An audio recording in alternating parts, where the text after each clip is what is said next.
എല്ലാവർക്കും എൻ്റെ പുതിയൊരു വീഡിയോയിലേക്ക് സ്വാഗതം. PM കിസാൻ സമ്മാൻ നിധിയുടെ ഭാഗത്തുനിന്ന് വളരെ പ്രധാനപ്പെട്ട കുറച്ച് അപ്ഡേഷൻസ് ആണ് ഇപ്പോൾ നമുക്ക് വന്നിരിക്കുന്നത്. ഇതെല്ലാവരും ശ്രദ്ധിക്കേണ്ട ഒരു കാര്യം തന്നെയാണ്. ശ്രദ്ധിച്ചില്ലെങ്കിൽ വളരെ നഷ്ടം നിങ്ങൾക്കുണ്ടാവും. കാരണം 17ാമത്തെ ഗഡുഗുണം ലഭിക്കുന്നതിന് മുമ്പായിട്ടുള്ള ലാസ്റ്റ് അപ്ഡേഷൻ ആണ്. ഇനി ഇതിന്റെ ഭാഗത്തുനിന്ന് PM കിസാൻ സമ്മാൻ നിധിയുടെ ഭാഗത്തുനിന്ന് വേറെ അപ്ഡേഷൻസ് ഒന്നും തന്നെ നമുക്ക് വരാനില്ല.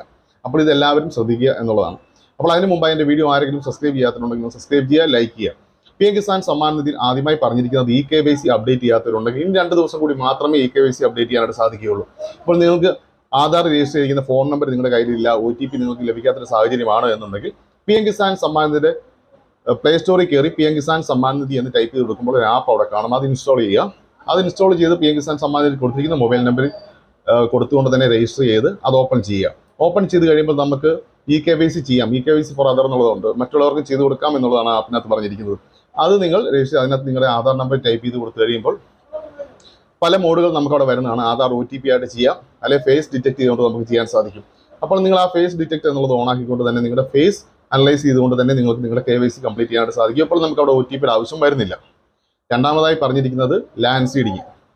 ലാൻഡ് സീഡിങ് ഇപ്പോഴും എയിംസ് പോർട്ടലിൽ റിജക്റ്റ് ആയിട്ടുള്ള നിരവധി പേരുണ്ട്. അതുകൊണ്ട് തന്നെയും ലാൻഡ് സീഡിങ് അപ്രൂവൽ ആകാത്തവരുണ്ട്.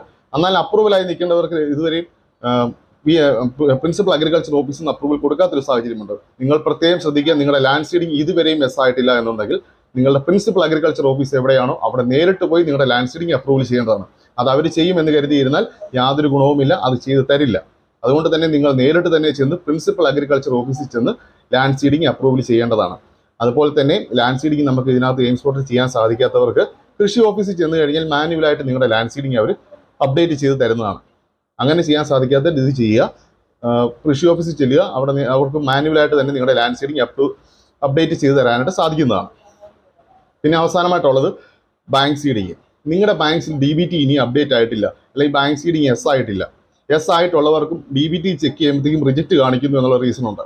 അപ്പോൾ നിങ്ങൾ ചെയ്യേണ്ടത്, നിങ്ങൾക്ക് വേറെ ഏതെങ്കിലും അവൈലബിൾ ഉള്ള ബാങ്ക് ഉണ്ട്, അല്ലെങ്കിൽ നിങ്ങളുടെ ബാങ്ക് ഒന്നും കൂടി തന്നെ നിങ്ങൾ DBT അപ്ഡേറ്റ് ചെയ്യുക. അത് ഓൺലൈനായിട്ട് ചെയ്യാൻ സാധിക്കും, അല്ലെങ്കിൽ ബാങ്കിൽ പോയി തന്നെ DBT അപ്ഡേറ്റ് ചെയ്യാനായിട്ട് സാധിക്കുന്നതാണ്. ഇത്രയും കാര്യങ്ങൾ നിങ്ങൾ ശ്രദ്ധിക്കേണ്ടതാണ്. പിന്നുള്ളത് നമുക്ക് പുതിയ അപേക്ഷ കൊടുത്തിട്ടുള്ളവർ. പുതിയ അപേക്ഷ കൊടുത്തു എന്ന് കരുതി നിങ്ങൾ ചുമ്മാ ഇരുന്നിട്ട് കാര്യമില്ല. നിങ്ങളുടെ അപേക്ഷകളൊന്നും തന്നെ അപ്രൂവലാക്കാൻ പോകുന്നില്ല. നിങ്ങൾ നേരിട്ട് കൃഷിഭവനിൽ ചെന്ന് നിങ്ങളുടെ പുതിയ അപേക്ഷ കൊടുത്തിട്ടുണ്ട്, നിങ്ങൾ ആധാർ നമ്പർ അവിടെ കാണിക്കുക.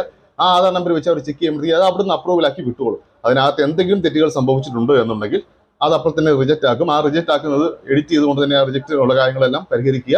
അപ്പോൾ തന്നെ അത് അവിടുന്ന് അപ്രൂവലാക്കാൻ സാധിക്കുന്നതാണ്.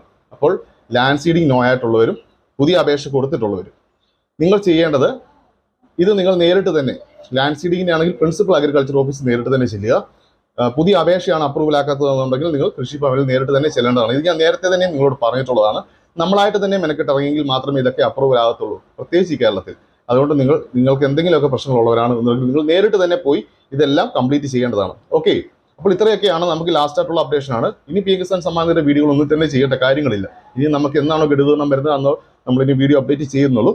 അപ്പോൾ ഇത്രയൊക്കെയാണ് നിങ്ങൾ ശ്രദ്ധിക്കേണ്ടത്. പ്രധാനമായിട്ട് ഇത്രയും കാര്യങ്ങൾ ശ്രദ്ധിച്ചാൽ നിങ്ങളുടെ PM കിസാൻ സമ്മാൻ നിധി മുടങ്ങുകയില്ല. അപ്പോൾ ഈ 16 ഗഡുക്കൾ വരെ ലഭിച്ചു എന്ന് കരുതി ഇനി അടുത്ത ഗഡു കിട്ടും എന്നുള്ളവർത്തിരിക്കരുത്. കാരണം ഈ മാർച്ച് മാസം കഴിഞ്ഞതോടെ തന്നെ പലരുടെയും DBT ചേഞ്ച് ആയിട്ടുണ്ട്. ഈ DBT ചേഞ്ച് ആകുമ്പോഴത്തേക്കും നമുക്ക് റിജക്റ്റ് എന്നുള്ളത് DBTയിൽ കാണാൻ സാധിച്ചിട്ടുണ്ട്. അപ്പോൾ അങ്ങനെയുള്ളവർ വീണ്ടും DBT അപ്ഡേറ്റ് ചെയ്യേണ്ട സാഹചര്യമുണ്ട്. അതുകൊണ്ട് തന്നെ നിങ്ങളുടെ DBT കറക്റ്റ് ആണോ എന്നുള്ളത് ചെക്ക് ചെയ്യുക. ഓക്കെ, അപ്പോൾ ഇത്രയൊക്കെ തന്നെയുള്ളൂ നമുക്ക് PM കിസാൻ സമ്മാൻ നിധിയുടെ അപ്ഡേഷൻസ്. അപ്പോൾ ഇതെല്ലാ കാര്യങ്ങളും May 5-നുള്ളിൽ തന്നെ. KYC ചെയ്യാനായിട്ട് 30-ാം തീയതി വരെയാണ്, ബാക്കിയുള്ള കാര്യങ്ങളൊക്കെ ചെയ്യാനായിട്ട് May 5 വരെയാണ് സമയത്ത് തന്നിരിക്കുന്നത്. അതിനുള്ളിൽ തന്നെ എല്ലാ കാര്യങ്ങളും നിങ്ങൾ കംപ്ലീറ്റ് ചെയ്യുക. ഓക്കെ, അപ്പോൾ എൻ്റെ വീഡിയോ ഇഷ്ടമായെങ്കിൽ ഒന്ന് സബ്സ്ക്രൈബ് ചെയ്യാൻ, ലൈക്ക് ചെയ്യാനും മറക്കരുത്. Thank you.